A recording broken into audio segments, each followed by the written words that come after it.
பறவையின் அழிவு எப்படி சுகாதார பேராபத்தாக மாறியதுன்னு சொல்லி பார்க்கலாமா வாங்க. கழுகு என்பது ஒரு கம்பீரமான பறவையாகும். புராண காலம் முதலே அது கடவுளுக்கு இணைக்கப்பட்டுள்ளது. ஆனால் மனிதர்கள் வாழ்க்கையில கழுகுகள் குறிப்பிட்ட பங்கு வகிப்பதாக அறியப்படுகிறது. இந்தியாவில் கழுகுகளின் எண்ணிக்கையில் சரிவு மனித ஆரோக்கியத்தில் பாதிப்பு ஏற்படுத்துவதையும் மேலும் லட்சக்கணக்கான உயிர்கள் இறக்க அது எவ்வாறு காரணமாக இருக்கும் என்பதையும் ஒரு ஆய்வு வெளிப்படுத்தி இருக்கிறதா. பொருளாதார வல்லுநர்களின் ஆராய்ச்சி இந்தியாவில் கழுகுகள் அழிந்து வருவது மனித இறப்புகளில் குறிப்பிடத்தக்க அதிகரிப்புக்கு வழிவகுக்குது அப்படின்னு சொல்லி கூறுகிறது. 1990களில் பார்த்தீங்கன்னா நடுப்பகுதியில் இந்தியாவின் கழுகுகளில் முன்னெப்போதுமே இல்லாத அளவு சரிவை சந்தித்திருக்கிறது. சில உயிரினங்களுக்கு 99.9% வரை எண்ணிக்கை குறைந்துள்ளது என்று ஆராய்ச்சியாளர்கள் பார்த்தீங்கன்னா தங்கள் ஆய்வறிக்கையில் குறிப்பிட்டுள்ளார்கள்.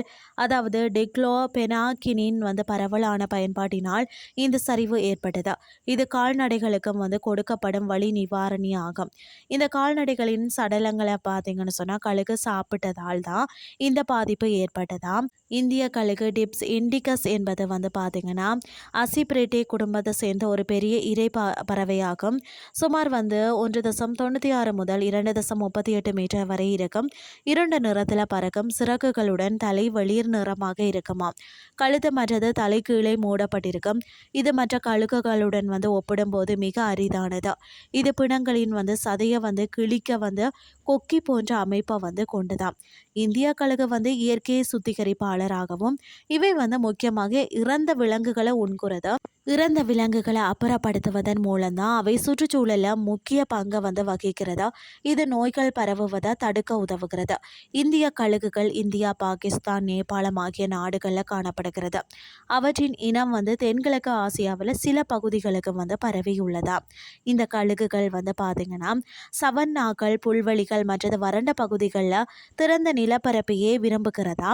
மலைகள், பறவைகள் மற்றது இடிபாடுகளில் மட்டுமே அதாவது கூடை கட்டுகிறது. இந்த இனத்தின் இனப்பெருக்க காலம் மாறுபடுமா. ஆனால் பொதுவாக நவம்பர் மற்றும் மார்ச் மாதங்களுக்கு இடையே வரக்கூடிய ஒரு சமயத்தில் ஒரு முட்டை மட்டுமே இடுகிறது. பெற்றோர்கள் இருவருமே அடைகாப்பாளர்களாம். 50 மில்லியனுக்கும் அதிகமான ஒரு காலத்தில் இந்தியாவில் காணக்கூடிய பறவையாக இருந்தது. 1994ஆம் ஆண்டு கால்நடைகளுக்கு பார்த்தீங்கன்னா டக்ளோபெனாக் அறிமுகப்படுத்திய பிறகுதான் கழுகுகளின் எண்ணிக்கை குறைந்ததாக தெரிகிறது. கழுகுகளின் எண்ணிக்கை குறைந்ததால் மனித இறப்பு விகிதம் அதிகரித்துள்ளதுன்னே சொல்லப்படுகிறது.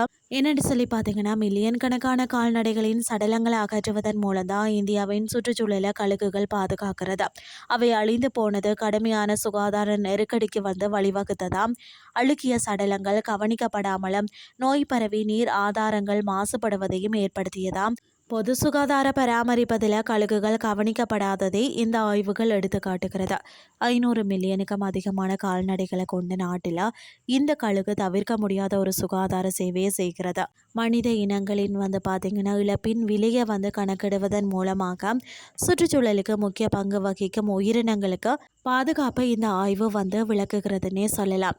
இன்றைய கிறிஸ்டி உங்களுக்கு பிரயோசனமாக அமைஞ்சிருக்கும்னு சொல்லி நான் நம்புகிறேன். இதே மாதிரி மற்றொரு கிறிஸ்டின் வேலைக்கு உங்களை சந்திக்கிறேன். நன்றி.